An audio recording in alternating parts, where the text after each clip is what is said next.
Hello friend, मी ज्योती किचनमध्ये आपणा सर्वांचं खूप खूप स्वागत आहे। आज आपण मिसळ करणार आहे। त्यासाठी जे मिसळची जी रस्सा किंवा आमटी असते ती आपण बनवणार आहे। त्यासाठी प्रथम अर्धी वाटी तीळ घेतला आहे, 5-6 लसणाच्या पाकळ्या, 1 इंच आल्याचा तुकडा आणि थोडी कोथिंबीर। हे सर्व आपल्याला मिक्सरला लावून बारीक एकदम पेस्ट करून घ्यायची आहे। आता गॅसवर मी भांडं गरम करायला ठेवले आहे। त्यात आपल्याला एक साधारण मोठा चमचा तेल घालायचं आहे। तेल थोडं जास्तच घालायचं आहे, जेणेकरून आपल्या मिसळला कट छान आला पाहिजे।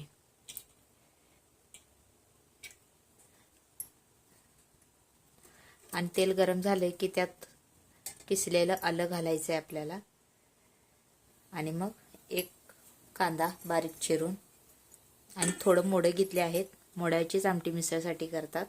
हे मोडं मी थोडं भाजून घेतलं आहे, नाही भाजलं तर ते कच्चं कच्चं लागते, म्हणून मी भाजून घेतलंय। ह्यात आता आपण आलं घालून घेऊ।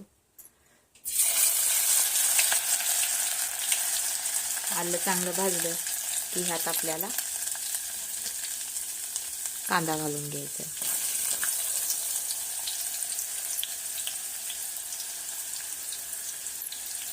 कांदा ही चांगला व्यवस्थित असा भाजला की ह्यात आपल्याला लाल चटणी, घरगुती चटणी आणि मीठ, हळद हे चवीनुसार घालून घ्यायचं आहे।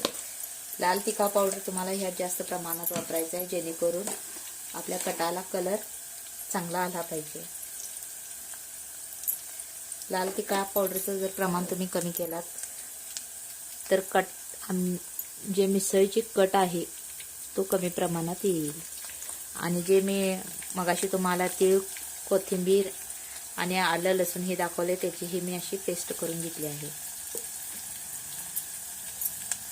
आता आपला कांदा भाजून झाला आहे व्यवस्थित। त्यात आता मी हे 2 चमचे चटणी, 1 छोटा चमचा हळद आणि चवीनुसार मीठ घेतलं आहे। आणि ह्यातच आता आपल्याला हे लाल तिखा पावडर चटणी घालायची आहे। आता हे सर्व आपण मिक्स करूया।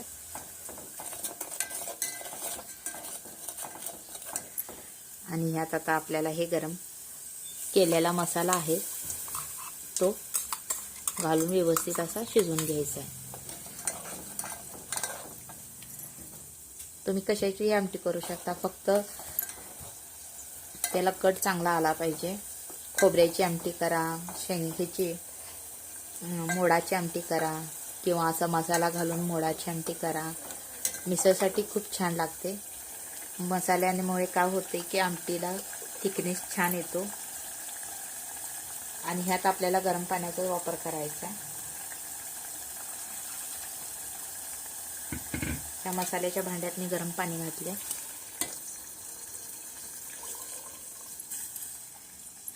तुम्हाला ज्या प्रमाणात आमटी बनवायची आहे त्या प्रमाणात तुम्ही पाणी घालून घ्या।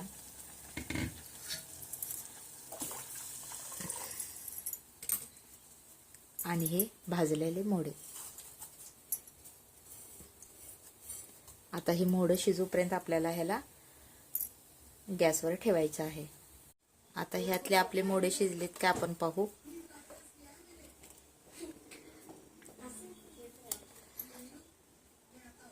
हे पहा, अशा प्रकारे शिजले। जास्त पण आपल्याला गिर करायचं नाही ह्याला। आणि ह्यात आता आपल्याला शेवटला गरम मसाला आणि धने पावडर 1-1 चमचा घालायचा आहे। आता एक उकळी घेऊया आणि गॅस बंद करूया। हे पहा, अशा प्रकारे कोल्हापुरी फेमस मिसळ आपली तयार झाली आहे। अशा प्रकारेच ही कटाची आमटी बनवली जाते। ही आमटी जशी गार होत जाते त्या प्रकारे त्याला कट एकदम दाट आणि लाल भडक दिसत जातो। आणि ही रेसिपी आवडली असेल तर चॅनलला नक्कीच लाईक करा, शेअर करा आणि सबस्क्राईब करायला विसरू नका।